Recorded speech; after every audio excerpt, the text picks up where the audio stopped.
स्वागत है आप सभी का योर एजुकेशनल सॉल्यूशन पे। मैं आप सभी को मेंटोर अर्निम गर्ग और आज हम शुरू करेंगे अपनी ट्रिग्नोमेट्री की एक्सरसाइज 8.2 सेकंड एक्सरसाइज और उसके सॉल्यूशंस देखेंगे कि सारे क्वेश्चंस को हम कैसे अप्रोच करेंगे।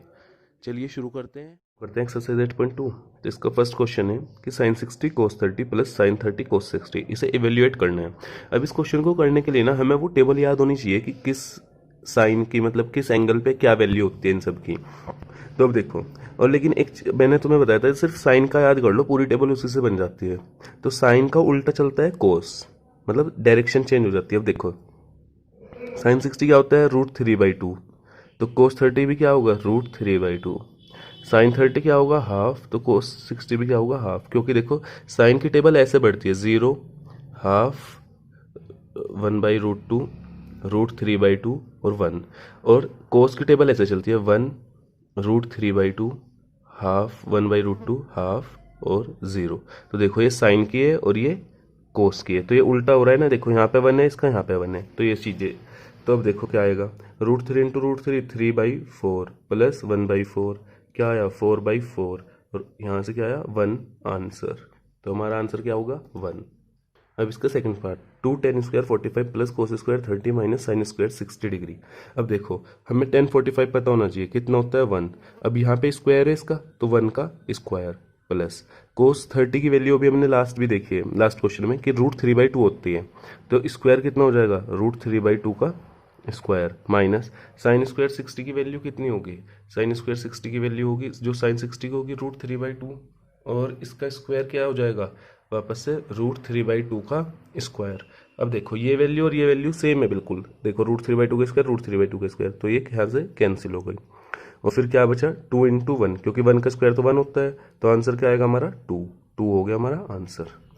हमारा question number third, cos 45 degree upon sec 30 plus cosec 30। अब देखो कोस 45 क्या होता है 1/√2। अब अगर मान लो हमें सेक 30 नहीं भी याद, तो हमें पता होना चाहिए कि ये कोस 30 का उल्टा होता है। कोस 30 कितना होता है और √3/2, तो ये कितना होगा 2/√3 प्लस कोसेक 30 किसका उल्टा होगा साइन 30 का, तो साइन 30 क्या होता है हाफ, तो कोसेक 30 क्या होगा 2। अब हम नीचे एलसीएम ले लेंगे तो क्या आएगा, ये आया हमारा 2 कॉमन और 1 प्लस √3/√3। अब इसकी मल्टीप्लाई यहाँ और ये ऊपर, तो क्या आएगा √3/2 बाहर √2 प्लस √6। अब देखो इसका आंसर ये भी सही है और आगे भी हम इसे कर सकते हैं। कैसे, नीचे से ये रूट हटा के, कैसे रूट हटेगा, इसमें हम ऊपर नीचे मल्टीप्लाई कर लेते हैं √2 माइनस √6 से। देखो 2 प्लस √6, इसमें मल्टीप्लाई कर लो, ऊपर भी √2 माइनस √6 और नीचे भी √2 माइनस √6। तो इससे कोई फर्क तो नहीं पड़ा क्योंकि ये तो अभी भी कट जाएगा, ऐसे मल्टीप्लाई करने से कोई फर्क नहीं पड़ेगा। अब देखो यहाँ पे क्या होगा, a प्लस बी और a माइनस बी का क्या फॉर्मूला होता है a² माइनस b²। तो ऊपर देखो पहले तो क्या आएगा √3 इंटू √2 क्या हो जाएगा √6 और √3 इंटू माइनस √6 क्या हो जाएगा 3√2, ठीक है। और अपोन में क्या आएगा 2 इंटू 2 माइनस 6। तो अब ये देखो क्या आया, ये हो गया हमारा √6 माइनस 3√2 अपोन में ये माइनस के 8। अब अगर हम इस माइनस को ऊपर ले जाएं तो क्या आएगा 3√2 माइनस √6 अपॉन 8 आंसर। तो ये भी आंसर सही है और ये भी आंसर सही था, बस हमने यहाँ पे इसे रेशनलाइज कर दिया, तो ये चीज़ थी। चलिए अब नेक्स्ट क्वेश्चन देखते हैं। फोर्थ पार्ट है ये, sine 30 tan 45 minus cosec 60 upon sec 30 cos 60 degree plus cot 45। तो अब देखो साइन 30 की वैल्यू कितनी होती है 1/2, tan 45 कितना हो गया 1 माइनस कोसेक 60 क्या होगा 2/√3। ऐसे ही सेक 30 क्या होगा 2/√3, कोस 60 क्या हो गया हाफ और कोट 45 1। तब ये सोल्व करना है। तो सबसे पहले ऊपर का एलसीएम ऊपर ले लो, तो क्या आएगा एलसीएम 2√3, तो क्या है यहाँ पे √3 प्लस 2√3 माइनस 2 2 जा 4 अपॉन यहाँ पे भी एलसीएम क्या आएगा 2√3। अब ये क्या आया 4 प्लस √3 प्लस 2√3। अब इसकी मल्टीप्लाई यहाँ होगी और ये ऊपर जाएगा, तो इससे पूरा क्या हो जाएगा कैंसिल, तो क्या बचा सिर्फ और एक और चीज़ देखो, 2√3 और 1√3 क्या हो गया, 3√3, नीचे भी 3√3, तो क्या आया ऊपर 3√3 माइनस 4 अपॉन 3√3 प्लस 4। तो ये चीज़ आ गई। अब ये यहाँ पे भी सही है, और दूसरा अब हम इसमें नीचे ना वैसे भी मल्टीप्लाई करके भी सही कर सकते हैं कि √3 को हटाने के लिए। चलो अब आगे देखते हैं। अगर हम यहाँ से √3 हटाना होगा तो हम क्या करेंगे, ऊपर मल्टीप्लाई करेंगे √3 माइनस 4 और नीचे भी 3√3 माइनस 4 और नीचे भी 3√3 माइनस 4। ठीक है, तो अब देखो क्या आएगा, a plus b, a minus b, तो कितना हो गया, और ऊपर तो ये पूरा स्क्वायर हो गया, तो स्क्वायर क्या आएगा 9, 3 इंटू 3 9 और √3 इंटू 3 27, तो ये पूरा क्या आ गया 27। फिर प्लस 16 और माइनस 2 3 जा 6 4 24 √3 अपॉन ए स्क्वायर, तो ये क्या आएगा 27 माइनस बी स्क्वायर 16, तो 27 में से 16 गया, क्या आया 9, और ऊपर क्या आएगा 27 और 16, 6 और 7 13 का 3 1 यहाँ पे 1 और 1, 6 और 7 13 का 3 1 यहाँ पे 1 1 2 और 2 4 43 माइनस 24√3। तो ये इसका आंसर हो गया। अब हमारा आंसर हमारा पहले भी ये भी सही था, लेकिन हमने जब रेशनलाइज करा तो ये आ गया। ओह, इसमें हल्की सी गलती होगी, 27 में से 16 माइनस होके 9 नहीं 11 बचेंगे, तो 11 आएगा यहाँ पे। ठीक है, तो इसको करेक्ट कर लेना। अब देखो fifth question, 5 cos square 60 plus 4 sec square 30 minus 10 square 45 upon sine square 30 plus cos square 30। ठीक है, देखो वैसे तो ना मैंने थ्योरी वाले में बता रखा है कि ये दोनों साइन स्क्वायर ए प्लस कोस स्क्वायर ए 1 के इक्वल होता है, तो डायरेक्ट भी हम इसे 1 लिख सकते हैं, क्योंकि ये आइडेंटिटी लिखवा रखी है मैंने कि साइन स्क्वायर ए प्लस कोस स्क्वायर ए 1 होता है इस आइडेंटिटी से। लेकिन अगर हम वैल्यू से भी करें तब भी 1 ही आएगा। देखो 5 इंटू कोस 60 का वैल्यू होती है हाफ, तो स्क्वायर हो जाएगा 1/4। 4 इंटू सेक 30 की वैल्यू होती है 2/√3, तो स्क्वायर हो जाएगा 4/3 माइनस 1, और अपॉन साइन 30 क्या होता है 1/4, और कोस 30 होता है √3/2 का स्क्वायर हो जाएगा 3/4। तो ये देखो ये क्या आएगा यहाँ से 3 और 1 4, 4 से 4 कैंसिल, ये इज इक्वल टू 1 आ जाएगा, और ये क्या आएगा 5/4 प्लस 16/3 माइनस 1। तो अब हम इसका एलसीएम लेंगे तो क्या आया 12, तो 4 से गया 3, 5 3 जा 15 प्लस 64 माइनस 12, तो क्या आंसर आएगा 67/12, क्योंकि देखो इसमें से ये गया 3 बचा, 3 इसमें ऐड कर दिया, तो 67/12 आंसर। अब करते हैं हम क्वेश्चन नंबर 2। अब देखो हमें ये क्वेश्चन सोल्व करना है, लेकिन इसमें ना ऑप्शन सेलेक्ट करना है, लेकिन कोई नहीं, हम बिना ऑप्शन के करते हैं और वो हो जाएगा बिना ऑप्शन के भी। देखो 2 10 30 का क्या मतलब है, 10 30 की वैल्यू होती है 1/√3, तो क्या आ गया 2/√3 प्लस अपॉन 1 प्लस 10 स्क्वायर 30 का मतलब 1/√3 का 1/3, तो क्या आया 2/√3 अपॉन 4/3, ये यहाँ क्या आएगा 6/4√3, 2 से गया 2, 2 से गया 3। अब 3 को हम ऐसे भी तो लिख लेते हैं कि √3 इंटू √3 भी तो 3 होता है, तो जब इस √3 से ये 3 जाएगा तो क्या बचेगा √3/2।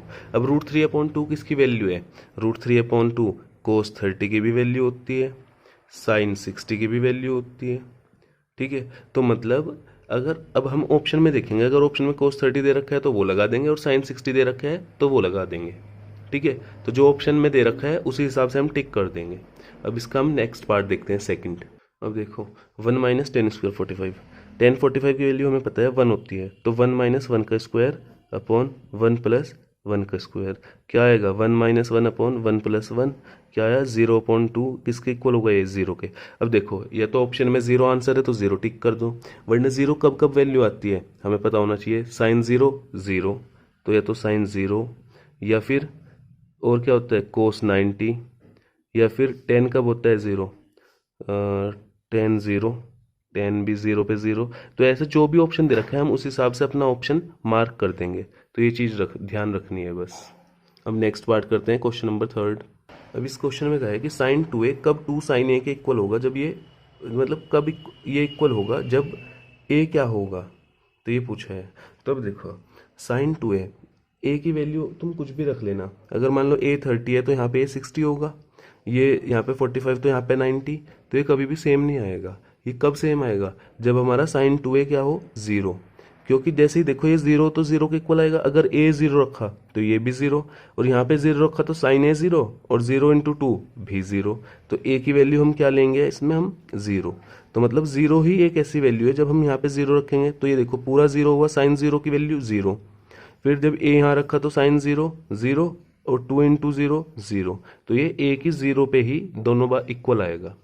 ठीक है, तो अब हम इसका नेक्स्ट पार्ट देखते हैं, लास्ट पार्ट, फोर्थ। अब देखो 2 tan 30 डिग्री। अब हमें पता होना चाहिए tan 30 डिग्री की वैल्यू क्या होती है, 1/√3, 1/√3 अपॉन 1 माइनस स्क्वायर करा तो क्या आएगा, 1/3। तो क्या आया, 2/√3 अपॉन 2/3। ये यहाँ 2 से 2 कैंसिल, तो क्या आएगा 3/√3, और ये आया √3। अब √3 किसकी वैल्यू होती है, हमें ये बात पता होनी चाहिए। √3 एक तो होती है tan 60 डिग्री, और किसकी होती है, कोट में कब होती है, कोट में होती है ये 30 डिग्री, कोट 30 डिग्री। तो इनमें से जोन सा भी ऑप्शन में दे रखा है उस पर मार्क कर देना, वही इसका आंसर होगा। अब क्वेश्चन नंबर 3 करते हैं।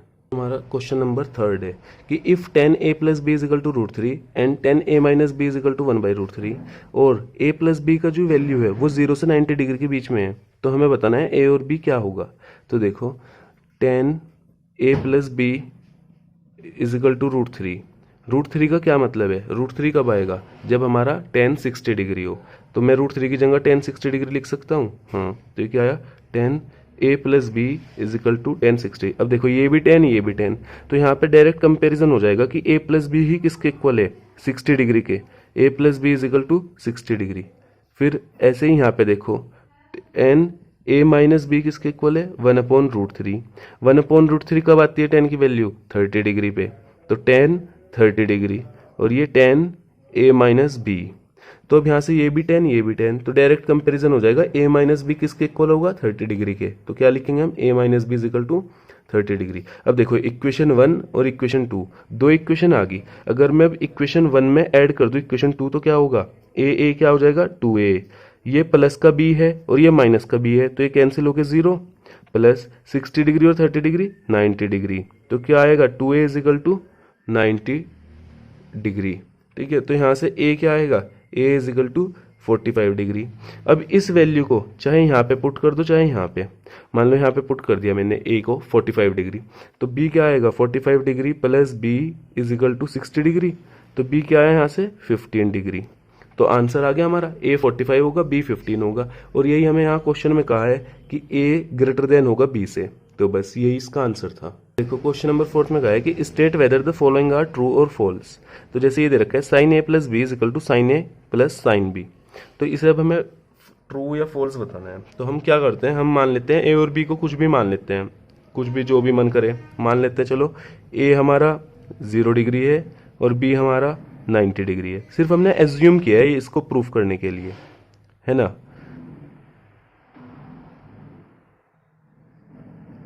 तो अब देखो जब हमने a को 0 करा और b को 90 रखा तो क्या आएगा, ये साइन 90 डिग्री, और ये क्या हो गया 1। फिर जब यहाँ पे अलग अलग निकाला तो क्या आएगा, साइन 0 0 और साइन 90 1। तो ये देखो यहाँ से भी 1 आया और इन दोनों का सम करके भी 1 आएगा, तो मतलब ये क्या होनी चाहिए, ट्रू। तो 0 और 90 मान के तो ये ट्रू आ गया। लेकिन इस इक्वेशन का मतलब है कि ये हमेशा ट्रू होगी, a और b की कुछ भी वैल्यू ले ले हम। तो एक बार और कोई और वैल्यू लेके चेक करते हैं कि ये सही है बिल्कुल या नहीं। तो इस बार हमने a को मान लिया 30 डिग्री और b को मान लिया 60 डिग्री। तो इस बार भी ये कितना हो गया, sine 30 plus 60 is equal to sine 90, और ये किसके इक्वल आ गया, 1 के। ठीक है, अब हम यहाँ पे अलग अलग करते हैं, sine 30 degree plus sine 60 degree, और ये क्या आएगा, साइन 30 क्या होता है, हाफ 16 डिग्री √3/2, ये क्या आया, √3 प्लस 1/2। अब देखो यहाँ से ये 1 आया था, यहाँ से ये आया था, तो इस बार ये फॉल्स हो गया। मतलब अब अगर देखो ये पहले ट्रू था, फॉल्स हो गया, तो अब हम इसका आंसर फॉल्स लिखेंगे, क्योंकि इसका मतलब ये था कि ये हमेशा ट्रू होगा, लेकिन ये तो हमेशा ट्रू नहीं हो रहा। इस केस में ट्रू था 0 90 में, और इस केस में फॉल्स हो गया, तो आंसर क्या होगा, फॉल्स। अब देखो इस क्वेश्चन में क्या है, the value of sine theta increases as theta increases, कि जब थीटा बढ़ेगा तो साइन थीटा बढ़ेगा। देख लेते हैं, टेबल लिख लेते हैं कि जब हमने पहले ले लिया साइन 0 मतलब थीटा 0 तो 0, साइन 30 डिग्री तो क्या आया 1/2, साइन 45 डिग्री तो क्या आया 1/√2, साइन 60 डिग्री तो क्या आया √3/2 और साइन 90 पे क्या आएगा 1। तो देखो ये 0 से शुरू हुआ और 1 पे जा रहा है, मतलब जब भी थीटा बढ़ रहा है ये बढ़ रहा है, तो ये स्टेटमेंट कैसी हुई, बिल्कुल ट्रू। तो हमारा आंसर क्या होगा, ट्रू। अब नेक्स्ट पार्ट देखते हैं, इसमें क्वेश्चन नंबर 3।